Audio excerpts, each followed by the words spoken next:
I have Bohemian Lime from Goldfield and Banks, an Australian company. So I've never really tried anything from this fragrance house.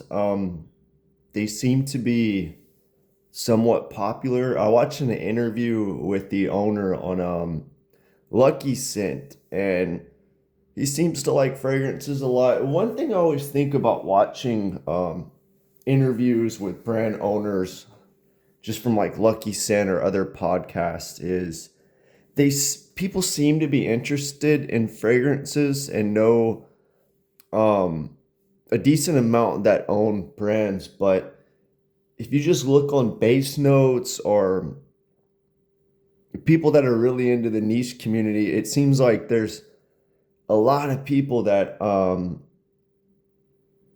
a lot more. It doesn't matter, but a lot of times I feel like the people that should own brands um don't, you know what I mean?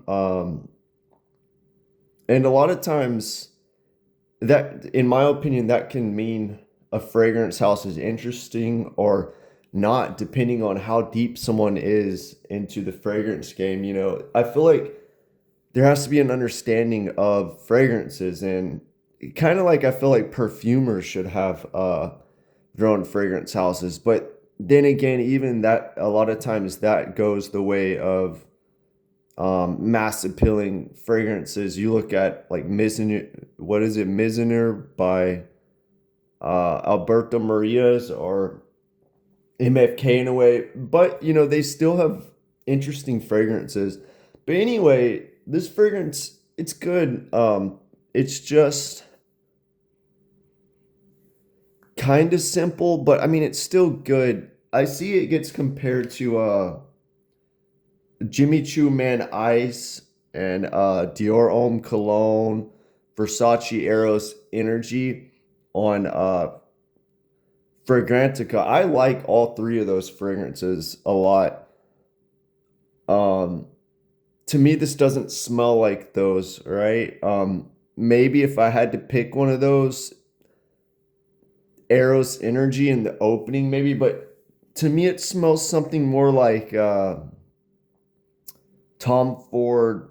I think the Azora Lime one, or the Limet 37, the San Francisco one by Lala Beau.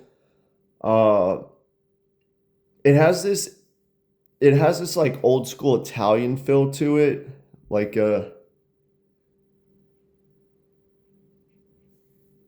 yeah, like yeah,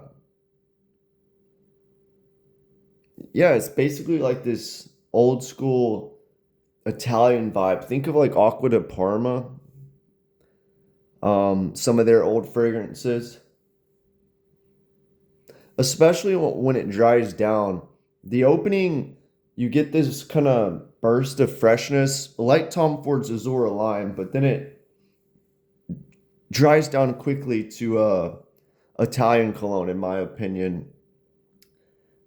I feel like the simplest way to put this fragrance, it's like an Italian cologne mixed with something like Etat Libre de Orange's cologne. Like it has this somewhat modern cologne, but also like Italian cologne combined. And that's really it. Maybe in the beginning there's a little bit of a like 90s Acqua di Gio in there too, like some floral aspects or something like that.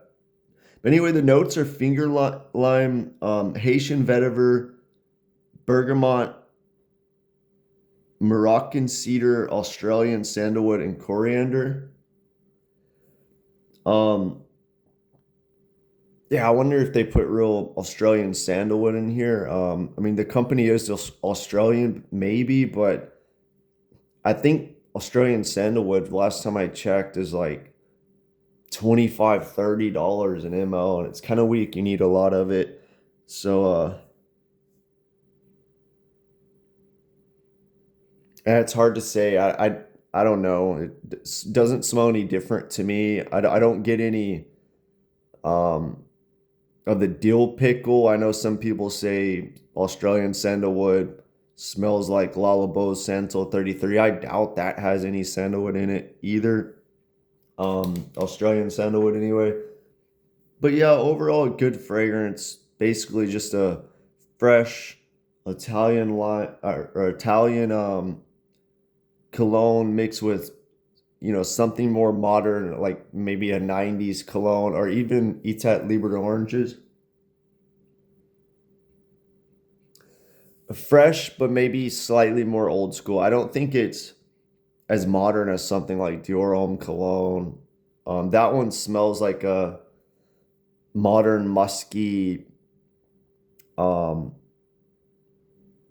bergamot, and then the other one that gets compared to Versace's Eros Energy that smells like a super fresh Treat cologne, basically.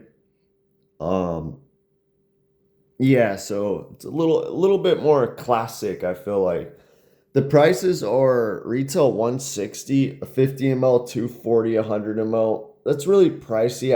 I wouldn't pay it. On discounters, you can get it for way cheaper. $100 a 50 ml, about 150 for 100 ml. Yeah, I don't know why these brands charge, oftentimes double at retail that compared to discounters sell for half off. And they're selling these to discounters for even cheaper. Just charge a fair price in the beginning. There's no need to go to discounters. But I guess people want a good deal or the illusion of getting a good deal. But yeah, for the price, even at discounters, I would go with Etat Liberty Orange's cologne over this, or just find some Italian cologne for a decent price. But yeah, overall, there's not much to say about it. That's really it. I'd be interested to try some of the other brands' fragrances just because they do have some interesting fresh ones. I know some of them are hyped, and but I would think they're mostly mass appealing. But yeah, let me know if there's any others from this brand you think I should try out.